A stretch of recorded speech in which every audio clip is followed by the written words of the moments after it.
কোরআন সুন্নাহর বাহিরে গিয়ে শান্তি পাবেন না ভাই। আপনার পরিবারকে আপনি সাজান, রাষ্ট্র সাজাতে পারেন না, রাষ্ট্রের মধ্যে ইসলাম আনতে পারেন না, আচ্ছা সেটা ভিন্ন কথা। আপনার পরিবারের মধ্যে আপনি ইসলামী হুকুমত কায়েম করেন।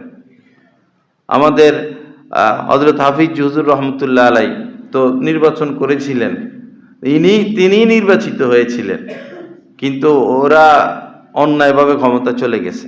ভোট হাফিজ হুজুরই বেশি পেয়েছেন, ক্ষমতায় তারা চলে গেছে। তো হাফিজ হুজুরের কাছে যাতায়াত ছিল জিয়াউর রহমান সাহেবের, জিয়াউর রহমান সাহেবের যাতায়াত ছিল।